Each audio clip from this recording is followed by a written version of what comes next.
three underrated influencers, baby. Bringing you that culture therapy that you want, need, and desire, baby. Y'all see where we are. What up, Black Nuri? Y'all see where we are, man. The ambiance. Willie's, the world famous Willie's Smokehouse, where we Thank you very much. Thank you. We eat, we drink, we smoke, we cook, man. We give you all that good shit that you want to talk about, baby. Man. What's up, Uncle Willie? What up, world? Everything is copacetic. I love it. I'd like to welcome our listeners to Uncle Willie's Smokehouse, where we eat, drink, and smoke, and we talk about it. If you are frustrated, you can talk about it. Yes. If it's anxiety, whatever, we can talk about it. But whatever is bothering you, we can talk about it. Welcome, world. Yes. What up, T-Lo? Nothing, Black Nuri. How you been? I've been okay. Like I said, Booked and busy. Second week in a row. Always. You stay busy there. You on the grind. On the grind. Being on that grind. Rise and grind. Man, we've been missing a lot of people, man. A lot of people in the world have gone missing and dying off. Oh my goodness, Man. just dying. What we had, Frankie Beverly, that was a loss, y'all. Mutombo, man. Yeah. James Earl Jones. Yeah. What is that? John Amos. John The list is it was a baseball player too. What's that baseball player name? Pete Rose. Yes. And don't forget Tito Jackson. Tito. Jackson 5. Man, what? Jackson. Tito, man. Ooh, not Tito. I'm like, Not God, hey, man, Tito cool as hell. Cool as a mug. Shouts out to all of those, man. You know, looking out for condolences for those families too. Right. Life is short, losses. baby. I mean, they just weren't losses to those families; they were losses to the community. world. That's the world. You know, those big major losses we've had. And thank you for your families for sharing them with us. Oh, absolutely. Yes. All those talents and gifts that they've given to the world, we kudos out to them. Yes. So, T-Lo, you have any gripes? I don't think you told us any gripes. Gripes? I haven't. I've been trying to stay away from the gripes. We said we're going to be positive. Yeah, I'm trying to be positive. Get it out and keep it moving. And that kind of inspires the show too, where we're going, because I've been wanting to keep it positive. And basically, I was around some young lady, and she just had just this energy that I was like, damn.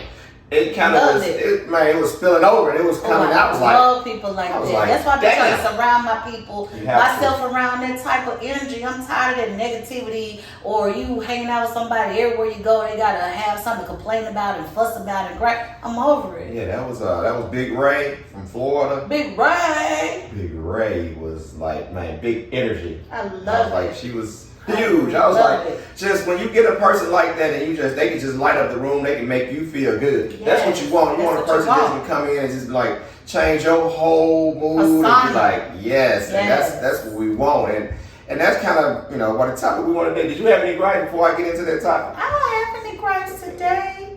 I've been on that positive energy vibe. Living life. No road rage. No road rage. I don't have road rage, let's be clear. Well, I just don't like the traffic and non-drivers. Okay, there we go. When they follow the rules of the road. So I don't have no gripes. Wow, man. So basically, that brought me to happy people in the air. Hey, shouts out, man. Beautiful music. That they brought us. Beautiful. Man, the last one, happy feelings everywhere. It's happy feelings. Take over. Stand the test of time. Yeah, I hear y'all. Everywhere. Exactly, world, man. How it's supposed to go.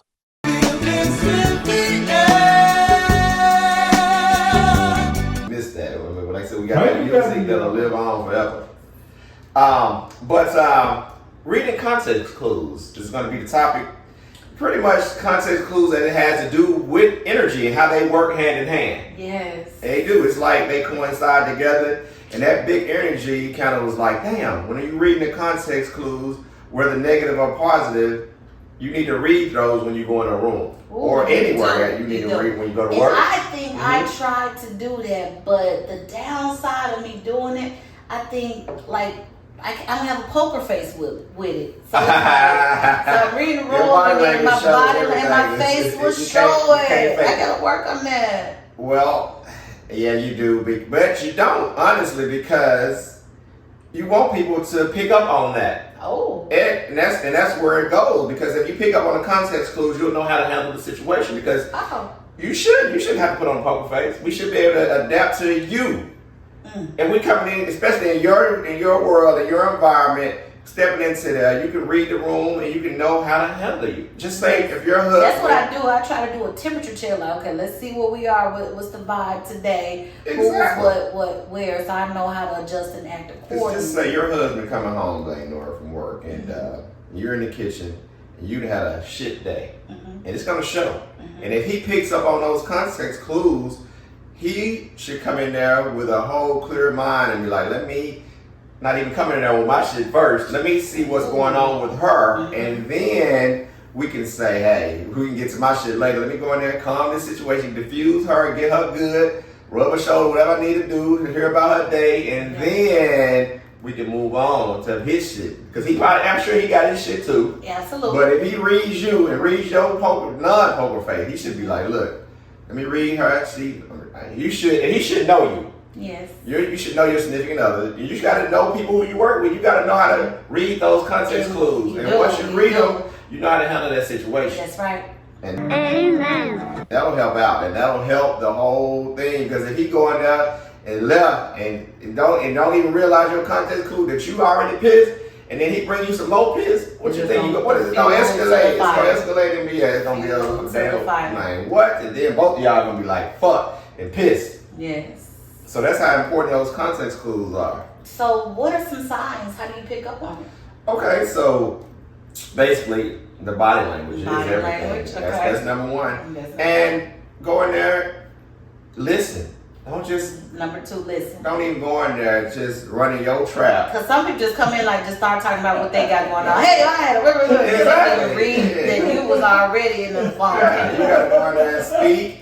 And then listen to how they react. The reaction is everything. Yes. I mean, that reaction that you get, that initial reaction, you're gonna know how your significant other's day has already gone, but from that initial contact. So do you come in and say, "Hey, honey, how was your day?" and then start reading it vibe? Yeah, but unfortunately though, men don't want to do that because that could be an hour or two conversation.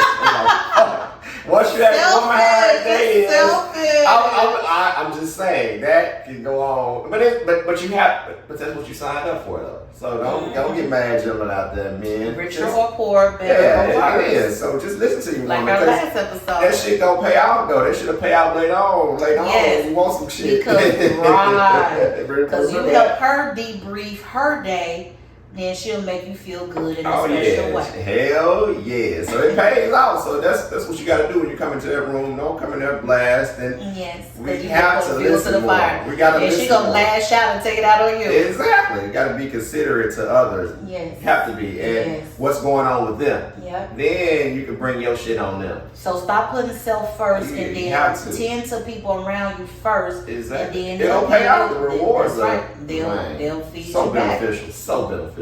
Absolutely. So that's how you would start that off. And it works everywhere too.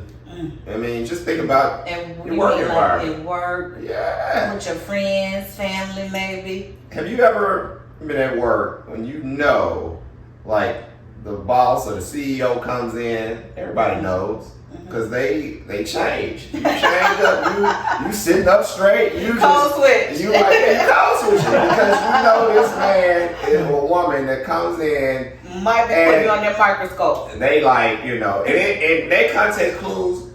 They already show you because you already know their context clues. When they come in, you're going to know how to deal with them. Yes. So that's already off the top with them. As the boss, they're going to come in and this is what it is. You know how to deal with your bosses. Yeah. I know how to deal with my direct contacts. I know how to deal with them because they already set forth their context clues. Yeah. So you better read them because if they don't, they're going to put you into place. They're going to put you in real quick. And especially in a conference room, you go in a conference room and you got somebody who doesn't know how to read the context clues, they gonna blast your ass. They gonna eat them alive. They will eat your ass alive. So learn how to read those context clues at work. And two, not only for that, I mean, the bosses have to know how to read their employees as well. It works. Especially if you want to keep those good employees. Yeah, because you don't know how to read those context clues and you come a different way, you might lose that good employee. Exactly. You have to know how to come at your employees. Well, Uncle Willie said you got to know when to hold them, know when to fold them. A good manager knows, because they wear so many hats, they know how to get the most out of their employees or workers. Yes. They know when to turn it on, when to turn it off, you have to read with those different people. Mm-hmm. Those are good qualities of a leader. It really is. Very good. Yes. Yes. So, what you got, Black Nori? What if you do all the pony and whistle show and then they still are just like in a shitty mood? What do you do? Good point. I will walk away. Point. I will walk away and be like, you know what? I'm going to go in. Let me run your bath water for you. Oh, you cooking? Let me take over. Let me do that. Would you want to chime in, Uncle Willie? Well, Miss Nori, it's a long story. Mm-hmm. You and Mr. T or whatever is very, very, very correct. Mm-hmm. I don't have too much to say, but y'all do it for me. Okay. Do it for me. Okay. Speak to me, cause I got confidence that y'all know what y'all talking about. Exactly, and I'll piggyback off that too, cause I think. Like Nori, I think it's good to, encourage the situation, what they're doing. Go ahead and fill me in where they, he or she may be cooking, washing the dishes or something. Mm-hmm. Just say, hey, you know what?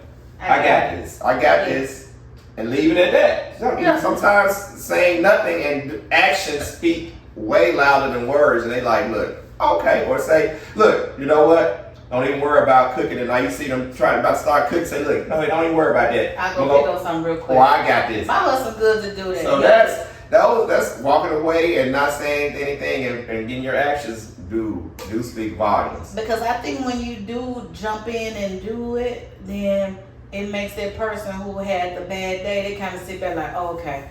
Oh, they got my back. It kind of makes them feel a little better. Then they kind of start just kind of winding down and letting that problem that they had from their day kind of dwindle down because they don't want to keep ruining that vibe, because now their significant other has set the tone saying, hey, I got you. I'm your support system. Exactly. I acknowledge that I see you going through. Acknowledgement is the key. It is the key. And that's what the context clues is all about. It's about reading the energy, whether it's good energy or bad energy. Like I said, when it's good energy, you better take advantage of it. When you come in and see your significant other, you see somebody at work, sister, brother, friends, they already on 10, that's your time to be like, okay, shoot, let me keep it going. Right. That should propel you to be like, that's why Big Ray, all of a sudden, when she came in with that energy, I was like, where were you with Big Ray? She's a driver. Okay. And she had come in, I was like, and it just made me feel good. I was like, damn, that energy is contagious. It's like, you can pass energy on. Yeah. And you can pass your negative energy on and your positive energy. So when you see somebody in positive energy, man, you better take advantage of that shit. And in my profession, I have to always be the face of the positive energy.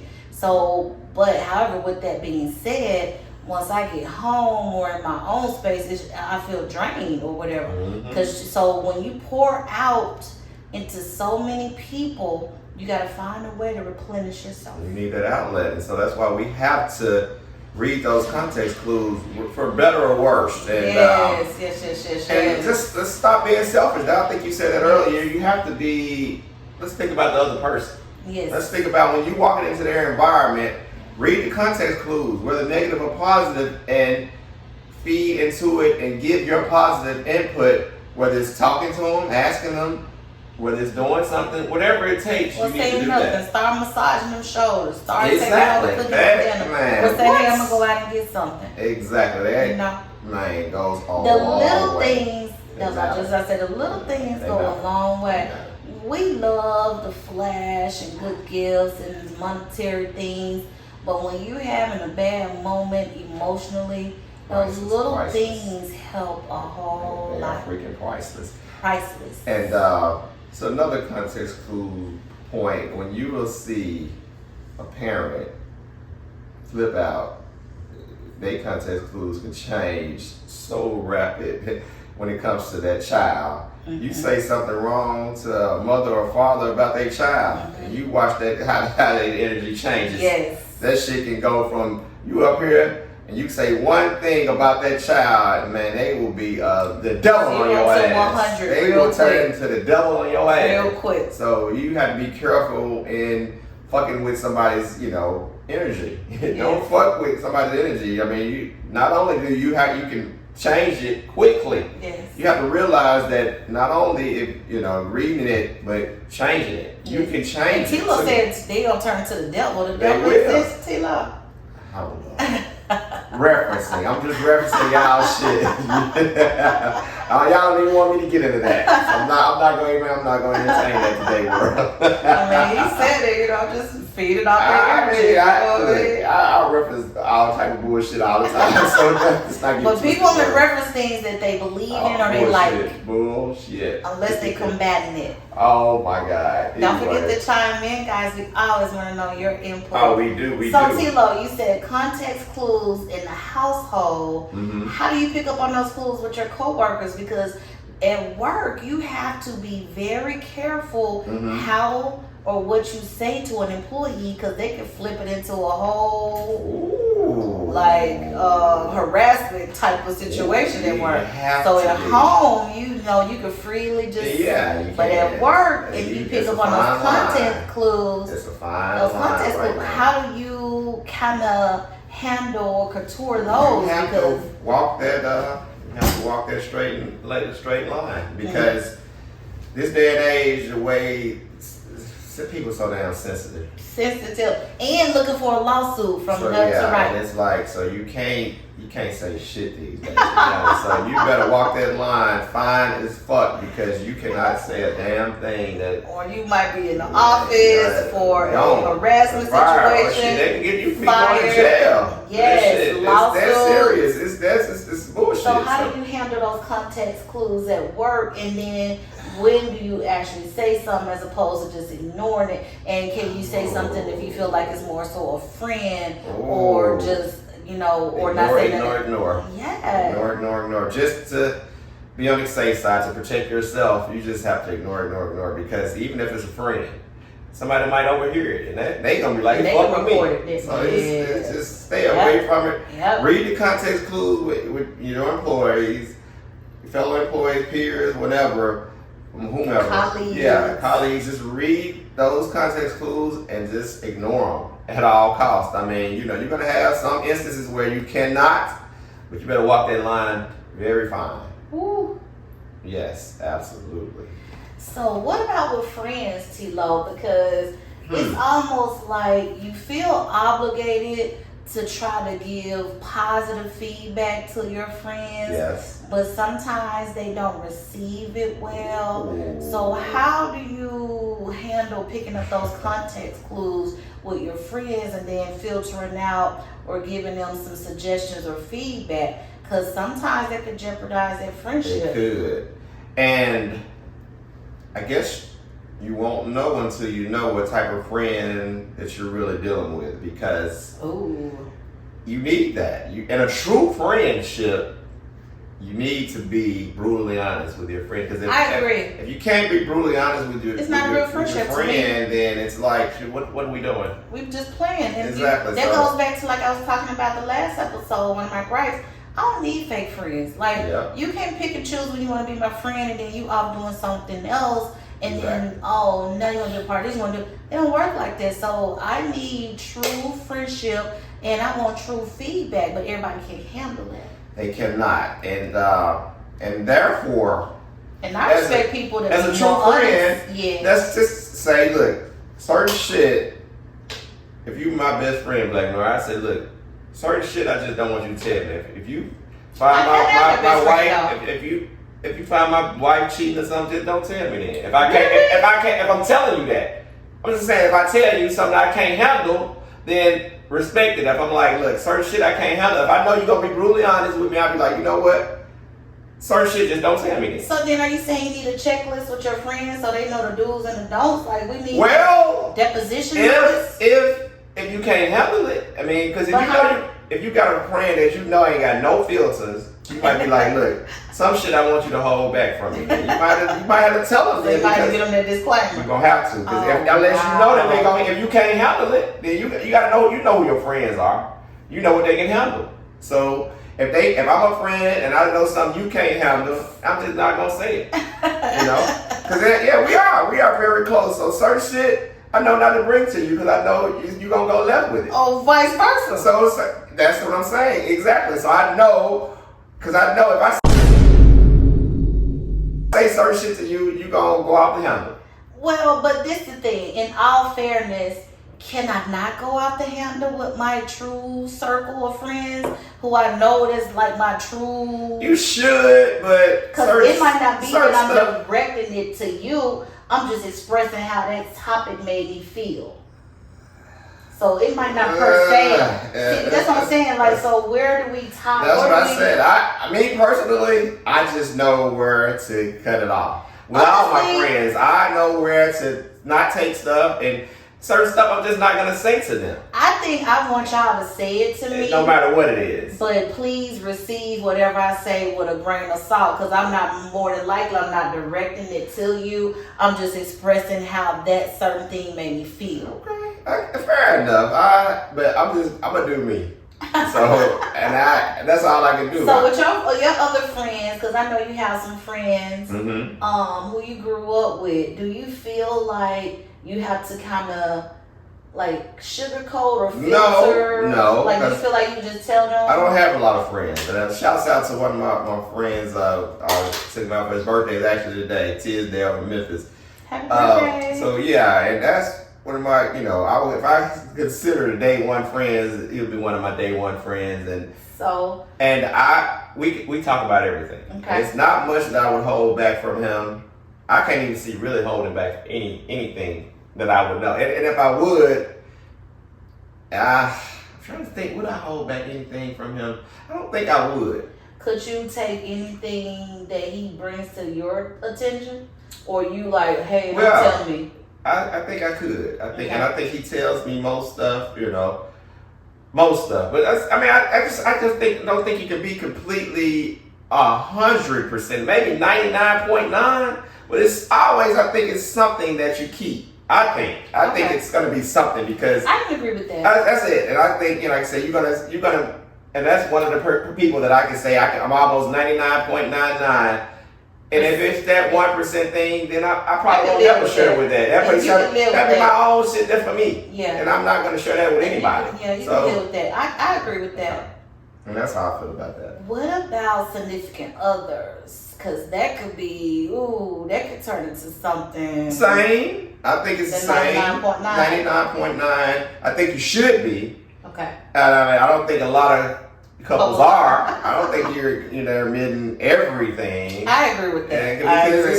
You can't really, because they're not gonna ever forget it. Just think, if you said something that you see in your significant other, and you say that particular thing, that you just be like, damn, and they're gonna fuck with them for the rest of their life. Dang, not the rest of their life. Well, it's something they can't fix or control. Oh, yeah. And you just like what you see. It's just like if your significant other. Like, I ain't gonna say snoring, because that's not huge, but it's something that it can't be fixed. But if they may not be able to, I can't control the shit, but it may fuck with them. Okay. So I don't know. I can see that. Or just say it's it's a beauty mark or something on them that it's just like it fucks with you, and you just like, or they feet just like, or their hands or hair or. Their teeth or whatever, their breath. I mean, it could be so many instances that something that, because nobody's perfect. Nobody's perfect. So it's like, that's right. So you can't be like, let me be brutally honest with them and tell them then, because they're going to be like, damn. So you can't be. Because they're going to say some shit about you too. Right. So it's like, damn, where do you draw the line? And that's the question. Where do you draw the line? You have to have it. That's why I say 99.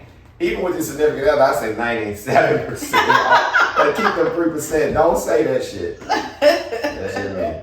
That's what I say. Okay. Wow. Well, people, you come up with your conclusion. Exactly. You be the judge of that particular person that you're dealing with. Absolutely. Because especially if you've been dealing with them for a while, you kind of know how far to go with them. You do. And at the end of the day, it's all about keeping the peace first and try to be as positive and influential to them instead of being negative. Absolutely. So choose those battles wisely. Choose your battles wisely. That's part of the But great definitely point. try to pick up on those context clues, because that could be the thing that facilitates and navigate how you are interacting, how that particular day or that particular time will, how positive that outcome will be. Exactly right, Blake. I couldn't say that better. Well, world, it's been entertaining. Like I said, that big energy, we're going to try to keep it going from now on. We're going to have our gripes for sure, but we're just going to have to learn how to deal with them in a positive way and read the context clues. Because even in a gripe, it's going to be something to look into so we can make it better. Make it better. And if someone is giving you some positive feedback, and you might not want to hear it, but dig deep inside. If you truly know what they're saying is possibly true, take it and try to build from it, like Tilo said, and make it a positive. Think about it. Like work through it and flip it. Try to make it a positive instead of just dwelling on that negative or dwelling on now because they said it to you. Now you feel like you got to pay some get back. Take it and think seriously. Think about it and really consider it and what they're saying, and look at yourself in the mirror and say, damn, is this shit really true? Right. Before you just explode and be like, 9 times out of 10, you know if it's true or not. Because sometimes you get real mad, it might be the truth hurts. Yeah, it does. So yeah, you have to be very particular with that. And if it does, take a close look at yourself then and be like, look, damn, they called that shit out. So call a spade. That motherfucker is a spade. You know, let that motherfucker be. And try to do something about it. And do something about it. Exactly. Because we all have issues. We all have things. We all have something we can work on to be a little bit better. Ain't no perfect people out here. Live your best you, live your best life. That's all you and take that constructive criticism and make it build you up. Absolutely. Instead of tearing you down. Yes. Bringing you that culture therapy that you won't need and desire, baby. It's the 3 underrated influencers, baby. Direct and live. Bringing it only to you like we can do. Yes. You know what? If nobody else loves you out there world, you know we do. Don't forget to hit that like button. Please subscribe, baby. You know, we trying to grow. Peace. Help.